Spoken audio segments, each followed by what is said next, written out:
어젯밤 LA 국제공항에서 총격 소동이 발생해 한때 공항이 폐쇄됐습니다. 뉴욕주 상원 16선거구 정승진 후보가 학교 과밀화 해소와 교육 활성화 방안을 발표했습니다. 뉴저지 한인기업과 경제인들이 정보를 공유하고 협력 관계를 강화하기로 했습니다. 이민개혁 행정명령 중단 조치에 뉴욕은 제외돼야 한다는 소송이 제기됐습니다. 뉴욕시 거주 50대 이상 한인들의 빈곤율이 타인종에 비해 높게 나타났습니다. 이상은 이 시각 주요 뉴스입니다. 여러분 안녕하십니까? KBN 뉴스입니다. 어젯밤 LA 국제공항에서 총격 소동이 발생했습니다. 승객이 대피하고 한때 공항이 폐쇄됐지만 실제 총격은 없었던 것으로 밝혀졌습니다. 지한샘 기자가 보도합니다. 어제 저녁 8시 45분경 LA 공항 여객 청사에서 총격음을 듣고 놀란 승객들이 서둘러 대피하면서 순간 공항은 아수라장으로 변했습니다. 경찰은 즉각 공항을 폐쇄하고 총격 용의자 수색과 추적에 나섰지만 터미널 곳곳에 설치된 폐쇄로 TV를 확인한 결과 총격 용의자는 없다는 결론을 내렸습니다. 경찰은 승객들이 굉음을 총소리로 오해해 벌어진 소동으로 보고 이 굉음의 원인을 조사하고 있습니다. 총격 소동은 공항 터미널 1, 4, 6, 7, 8 등 5개 동에서 동시에 발생했습니다. 굉음을 총소리로 잘못 들은 승객들이 겁에 질려 한꺼번에 여객청사 바깥으로 뛰쳐나오면서 공항은 대운잡을 잃었습니다.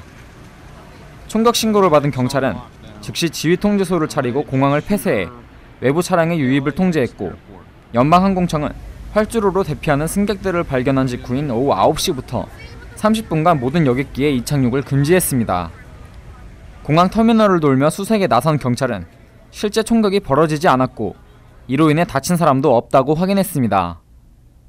연방항공청은 10시께 여객기 이착륙을 재개했고 경찰은 10시 30분께 공항 진입로를 재개방했습니다. KBN 뉴스 지한샘입니다. 뉴욕주 상원 16선거구 정승진 후보가 퀸즈 지역 학교 과밀화 해소와 교육 활성화 방안을 발표했습니다. 정 후보는 과밀화급 해소를 위해 추가 지원을 배정할 것과 교육체계 개선에 필요한 근원적인 대책 마련을 주장했습니다. 보도에 이보현 기자입니다. 뉴욕주 상원에 도전하는 정승진 후보. 심각한 과밀학급 문제를 겪고 있는 플러싱 프랜시스 루이스 고등학교의 트레일러 컨테이너 임시교실 앞에서 교육 활성화 방안을 발표했습니다. 정 후보는 과밀학급이 만들어진 주된 원인은 교육 예산 부족이고 2007년 평등 예산 분배 판결에 따라 주 정부가 뉴욕시 학교들에 55억 달러의 추가 교육 예산을 배정해야 한다고 주장했습니다. 그 낡은 트레일러 컨테이너 안에서 여름에 에어컨도 없는 상태에서 학생들이 공부를 하고 있습니다. 저는 앞으로 뉴욕주 상원 의원이 되어서 무엇보다 우리 퀸즈 지역에는 이 고등학교들이 뉴욕 주정부로부터 제대로 된 재정 지원을 받을 수 있도록 노력을 하겠습니다. 퀸즈 지역에서 영어를 배우고 있는 이민자 고등학생의 4년 내 졸업률은 34%. 일반 학생들 졸업률의 절반밖에 되지 않아 학업 성취도를 높이기 위한 추가 지원이 절실한 상황입니다. 정 후보는 최근 뉴욕시 특수고등학교 입학시험제도 변경안 역시 강하게 비판하며 입학시험제도 변경보다는 초중등 학교의 교육 체계를 개선하는 근원적인 대책이 필요하다고 주장했습니다. 그 어떠한 변화도 특히 한인들과 아시안 학생들에게 불리한 변화는 제가 반대한다는 것을 분명히 말씀드리고 싶고요. 우리가 뉴욕시 특수고등학교의 입학 요강을 변경할 수 있습니다. 근데 그것은 아주 리저너블한 그리고 페어한 아주 공정한 그런 스탠다드가 적용되어야 할 것이라고 생각을 합니다.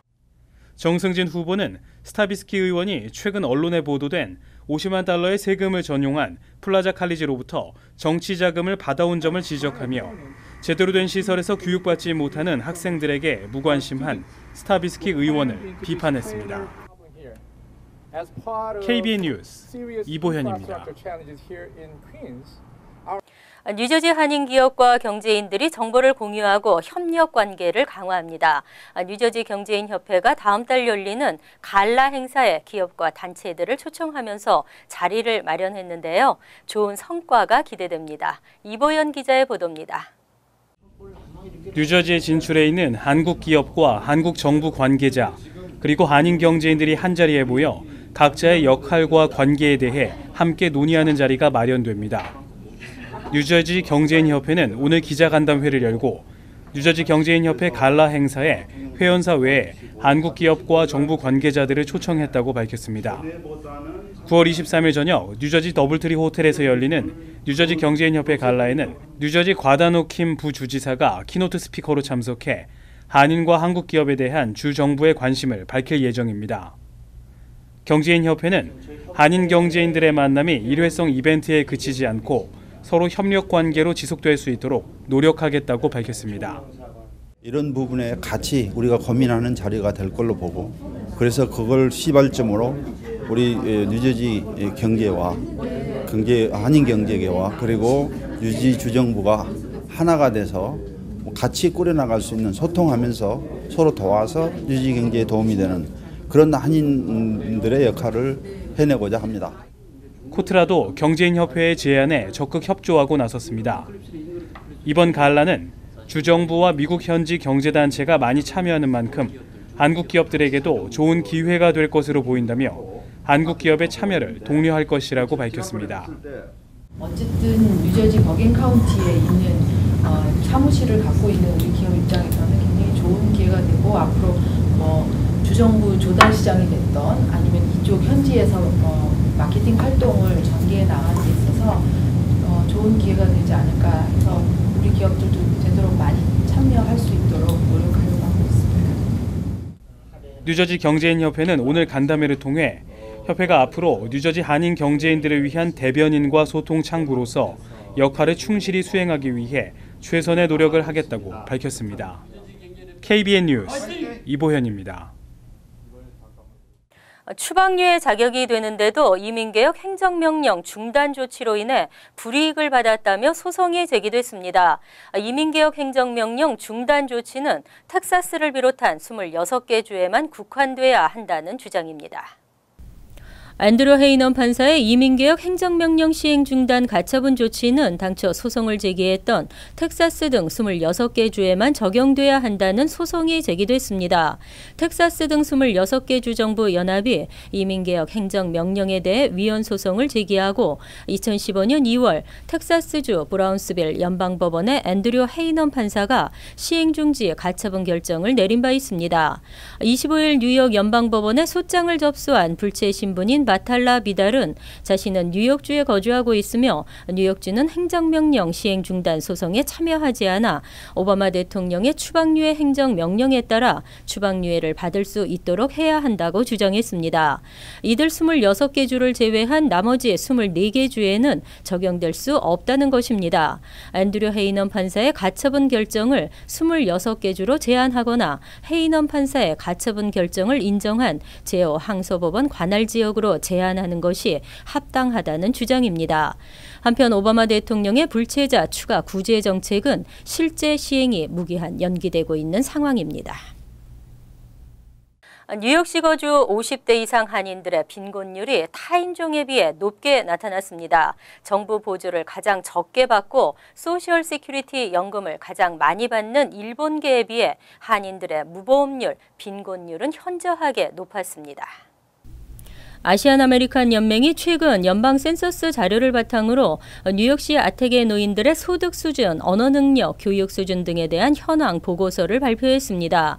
보고서에 따르면 뉴욕시 거주 50세 이상의 전체 한인 가운데 17%가 연방 빈곤선 이하의 소득을 벌고 있는 것으로 조사됐습니다.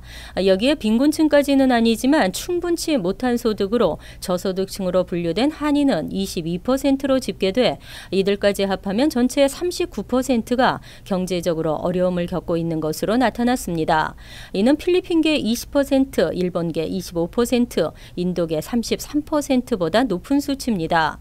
특히 빈곤층 생활보조금인 SSI를 수령하는 62세 이상의 한인 노인들은 전체 15%로 나타났는데 중국계 16%에 이어 가장 많은 것입니다. 한인 다음으로는 방글라데시계 13%, 인도계 9%, 파키스탄계 7%, 필리핀 필리핀계 6%, 일본계 1% 등의 순이었습니다. 이에 반해 일본계는 은퇴연금인 소셜 세큐리티 수혜자가 63%로 가장 많았습니다.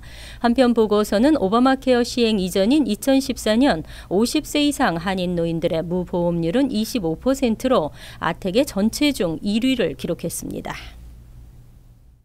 대형 보험사들이 잇따라 오바마 케어에서 이탈하고 있습니다. 수익성 저하를 들며 각 주정부의 보험료 인상을 압박하고 있습니다.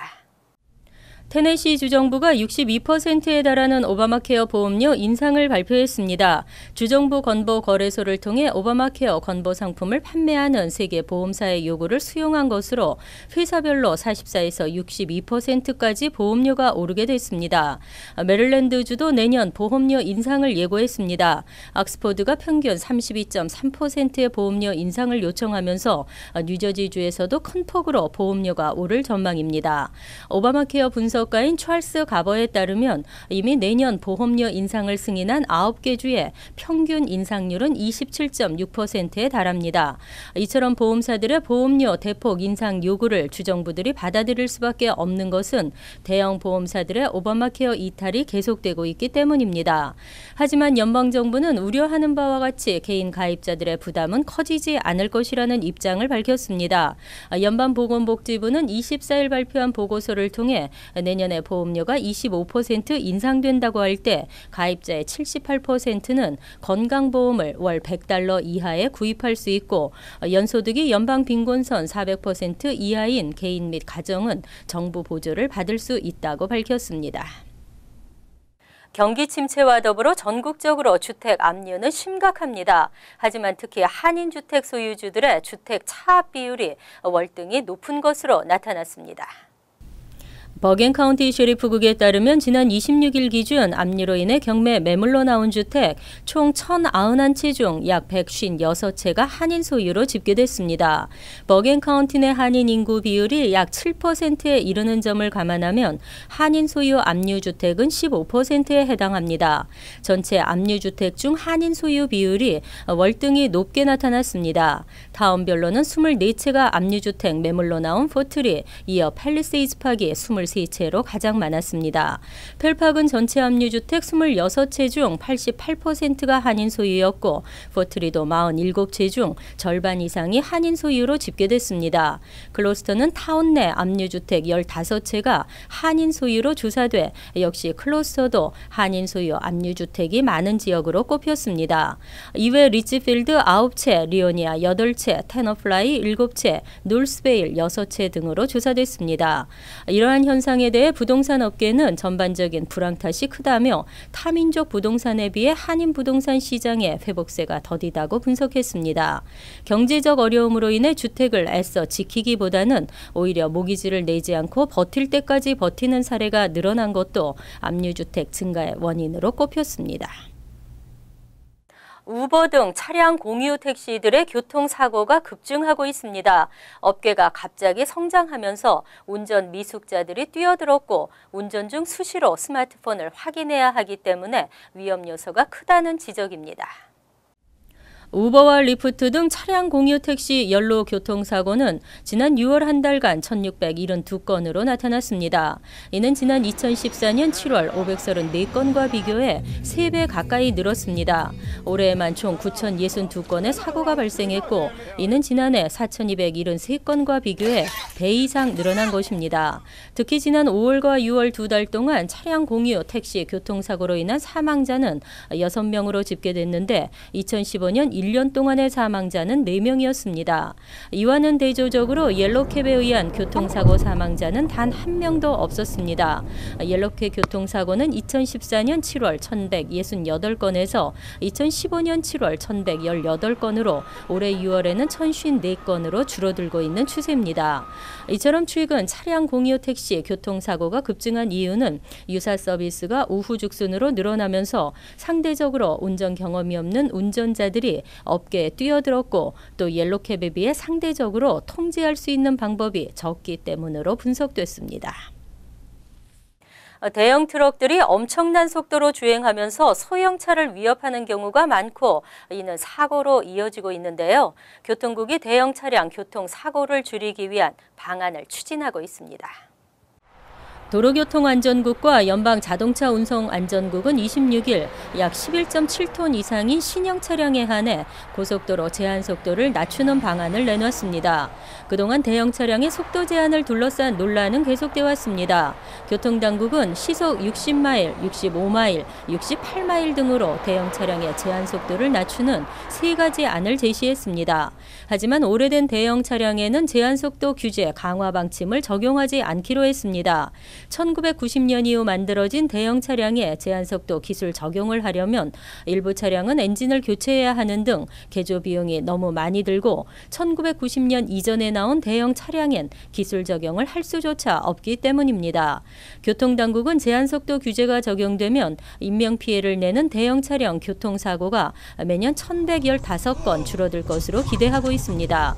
제한속도가 60마일로 내려가면 교통사고에 따른 사망자 수가 486명 감소할 것으로 예상되고 65마일과 68마일의 경우 사망자 수가 각각 214명과 96명 줄어들 것으로 전망됐습니다.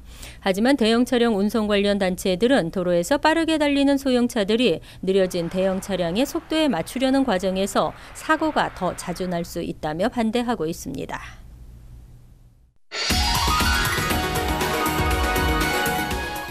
이어서 LA 지역 한인사회 소식입니다. 산불 피해 지역 한인 이재민을 돕기 위한 온정의 손길이 끊이질 않고 있습니다.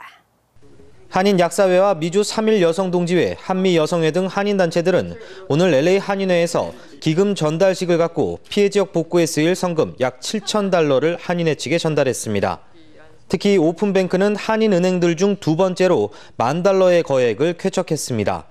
이로써 오늘 거친 $17,000의 성금과 기존에 모인 성금액은 모두 합쳐 $30,000를 넘어섰습니다. 한편 한인회에 접수된 성금을 비롯해 300여 벌의 옷과 생필품 등은 모두 다음 주 화요일 빅토빌 한인회에 전달될 예정입니다. 한인교계와 사회단체가 함께 북한의 핵 폐기를 위한 10,000만인 서명 운동을 실시합니다. 북한 핵폐기 10,000만인 서명운동 남가주 협의회는 다음 달 25일 평화통일을 위한 구국 기도회를 개최하고 LA와 오렌지 카운티 한인회 등 한인단체들과 협력해 북한 핵폐기 서명운동에 나섭니다. 특히 서명운동은 남가주 지역 한인교회 교인들을 대상으로 집중적으로 이뤄지며 한인축제 등 커뮤니티 행사를 통해서도 다양하게 진행됩니다. 한편 협의회는 남가주 지역에서 10만 명 서명을 목표로 하고 있으며 전 세계에서 모인 서명은 북핵 문제를 다루고 있는 UN 안보리 측에 전달될 예정이라고 밝혔습니다. 월드리포트입니다. 점점 진화하는 스마트폰 사용도 스마트폰으로 밖에서도 집안을 손바닥처럼 볼 수가 있고 수상한 사람에게 알람을 울리거나 경찰을 부를 수도 있습니다. 이젠 집을 비워도 걱정이 없네요. 거의 하루 종일 집을 비우는 존스 씨.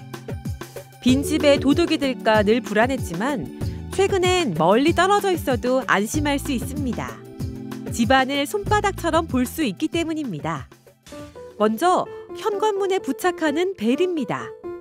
누군가 이 벨을 누르면 자동으로 그녀의 스마트폰에 연결됩니다. Hello? Hi, here to make a delivery? I'm busy in my house right now. I don't need anything. Please go away. 집안에 사람이 있는 것처럼 가정해 낯선 사람의 침입을 막을 수 있습니다. 침입자가 발생하면 집안에 설치된 카메라가 존스 씨의 스마트폰으로 동영상을 보냅니다. 실험에 나선 기자가 망치로 창문을 부수고 텔레비전을 훔치려 하는 모습을 그녀는 실시간으로 볼 수 있습니다. I'm getting a motion alert from my living room. He's walking through my living room. 카메라에 부착된 스피커를 통해 범인에게 경고도 보낼 수 있습니다. Get out of my house. I see you on video. I'm calling the police. 시끄러운 경보음을 울릴 수 있는 카메라도 있습니다. Whoa. It is hard to believe all of this noise is coming from this little device. It does sound in person like a real home alarm system. This would scare any intruder off. 물론 침입자를 발견하는 즉시 경찰에 신고할 수도 있습니다.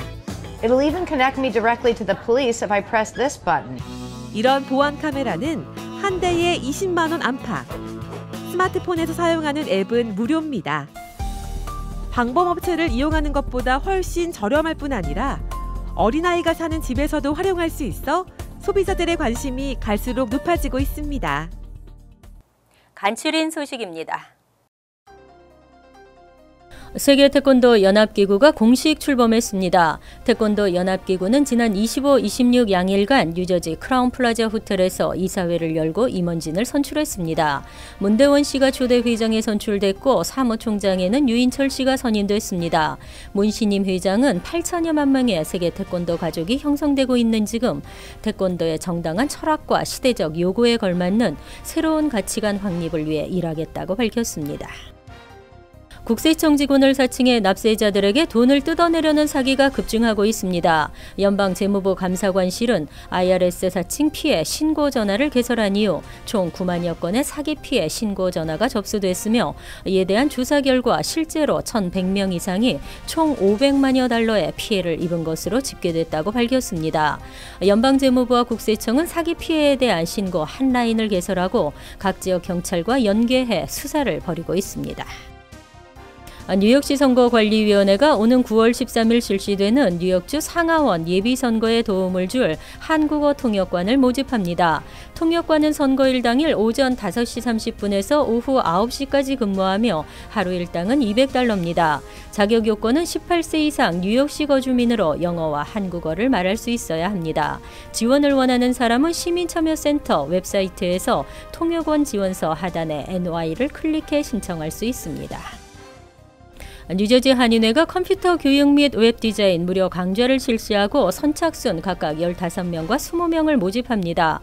컴퓨터 교육은 9월 12일부터 매주 월요일 오후 5시 30분부터 2시간 동안 MS 오피스와 비즈니스 플랜 프레젠테이션 준비 및 동영상 제작 등을, 웹 디자인 강좌는 9월 13일부터 매주 화요일 오후 7시부터 아도비 포토샵과 드림 위버 등 웹 디자인에 필요한 프로그램 사용법 등을 교육합니다. 다음은 시사 컬럼이 이어집니다.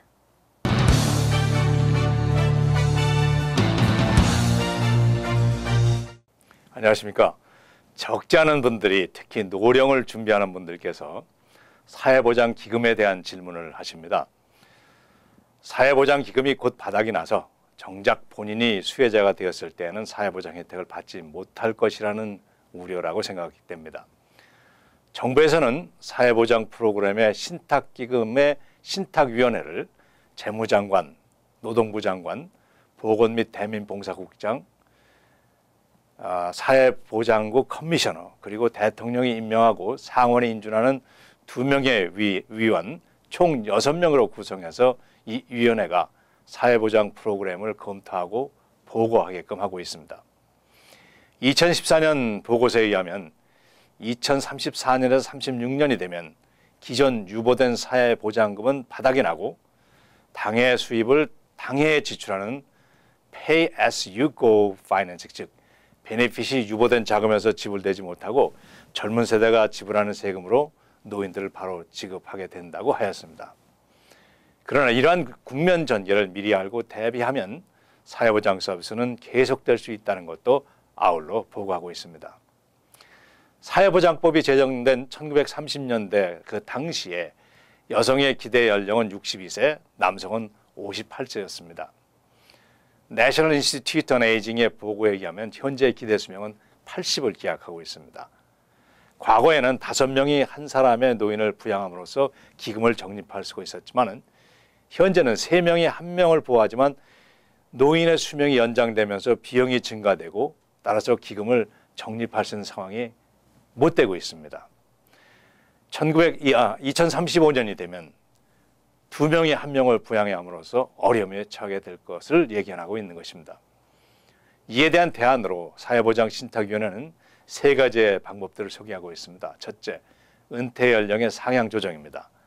1930년대에 설정된 65세가 2000년대에도 65세가 되는 그렇게 된다면 실제적이지 못하다는 이유로서 현재 67세로 상향 조정되었지만은 68세 또는 그 이외의 연령으로 상향 조정되어야 한다는 것입니다.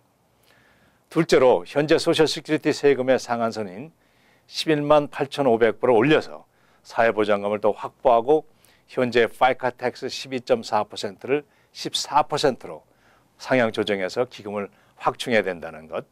셋째는 수입에 따른 혜택 금액의 역진적인 조정, 즉 수혜 금액이 수입이 낮은 사람에 비해서 수입이 높은 사람들에게 수혜 증가율을 낮추는 방법과 실제 생계비 비율 산정을 임금 상승 비율에 기준하지 말고 실제 생활비용 증가에 맞춰서 증가 비용을 낮추는 방법 등등을 얘기하고 있습니다. 이러한 대안에 대해서 반대하는 분들이 있습니다. 사회보장기금을 정부가 관리하지 말고 개인들이 관리해서 필요하면 내가 찾아갈 수 있는 법안으로 바꾸자는 그런 주장들이 있습니다. 그러나 이것은 그분들이 개인적인 생각에서 머물러 있는 단계지 사회보장망으로서 국가의 전체적인 그림을 이해하고 있지 못하기 때문에 그런 말씀을 하는 것 같습니다. 사회보장법은 단순히 은퇴연금이라기보다 장애자가 됐을 때 또한 가족들을 위한 안정망이 되고 SSI 등 소득이 매우 제한된 분들에게 대한 사회적 보호장치이기 때문이기도 합니다. 사회보장법이 제정되던 1930년에서 86년이 지난 2016년입니다. 60세면은 노인 대접을 받던 시대에서 80이 되어야 실제적으로 노인 대접을 받는 시대로 바뀌었습니다. 좀 과장된 말이기도 합니다만 선진국의 수명이 120세 시대로 접어들고 있다고도 합니다. 사회보장법의 내역이 바뀌어야 하는 것은 당연한 현실로 다가오게 됐습니다. 사회보장 신탁위원회에서 대안으로 제시하고 있는 내역들에 대한 그것에 대해서 현실적으로 검토하고 개인적으로 이에 대해서 준비해야 할 시기로 판단이 됩니다. 수명이 연장되고 건강이 증진된 현실에서 일을 할 수 있을 만큼 계속해서 일을 해야 할 것입니다. 미국 내 연장자들에 대한 취업이 취약점으로 드러나고 있고 한편 정부에서도 이들을 위한 직업계를 확장을 시도하고 있습니다. 그러나 무엇보다 중요한 것은 일을 할 수 있다는 자신감입니다. 120세 세대를 향해 살고 있는 우리의 현실에서 과거의 개념에서 현 시대에 요구하는 개념으로 재무장하고 정신적으로 또 육체적으로 건강한 장년으로 힘차게 생활하시기를 바랍니다. 안녕히 계십시오.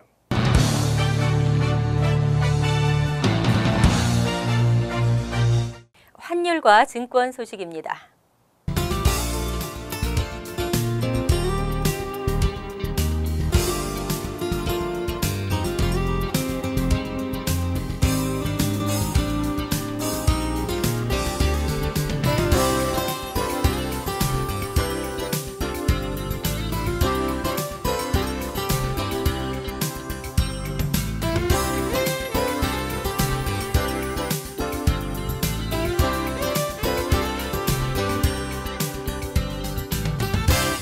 이어서 날씨입니다. 화요일은 맑고 쾌청한 날씨가 예상됩니다. 낮 최고 기온은 83도, 섭씨 28도, 밤 최저 기온은 68도, 섭씨 20도로 예상됩니다.